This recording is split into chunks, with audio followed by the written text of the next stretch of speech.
现在就让我们一起加入客家风情，大家来讲客家吧。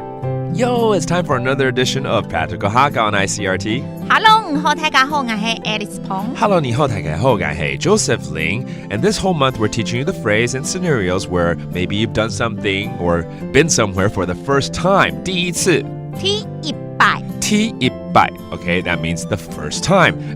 你会开车吗？对不对？我呀。你还记得你考驾照的那一天吗？很紧张。还是你第一次就考过？当然 T100 就过咯。Okay, let's take you to a scenario where you're gonna take the driver license test, and let's say you pass it the first time. You're so happy, very excited. Everyone is very excited during that moment, right? The first time you get your driver's license. 然后要带大家出去玩那种感觉，对不对 ？Okay.How about 你第一次考就考取驾驶执照哦 ？You passed your driver's license the first time.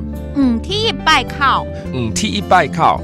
手考到。手考到。駕駛執照哦。駕駛執照哦。哦，駕駛執照。駕駛。執照就是这个执照一样嘛哈。執照 that is a license, and then 駕駛 that means drivers. Okay, driver's license. Got it. Okay, 第一次就考过，很开心呢哈。对呀，所以改天可以载你去玩。对，就说嘛，马上要应用它嘛。改天呢，开车载你去玩。Let me take you for a ride some other day.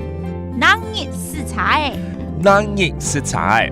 载唔去了。载唔去了，载唔去了就是载着你去玩。对 ，that means to drive you around and cruise basically, right?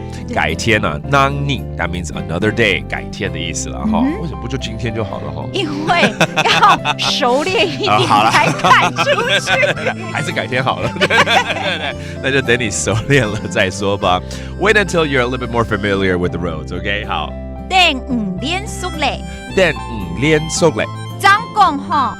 张讲好就是再说吧。张讲好 that means how about some other time? We'll see. We will see basically. 那熟练叫做連熟嘞。連熟嘞。好，我们来 review 几个这个单字好了，包括我们的这个驾驶执照 driver's license。駕駛執照。駕駛執照。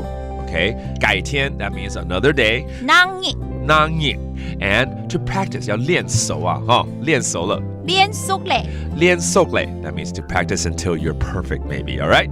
It's all about the phrase 第一次 first time, and that's T100. T100. Now you know. Be careful on the road, and thank you for listening to this edition's Practical Hakka. 什麼大家？俺是谁张来了。客家风情由客家委员会监制。We Love Hakka has been brought to you by the Hakka Affairs Council.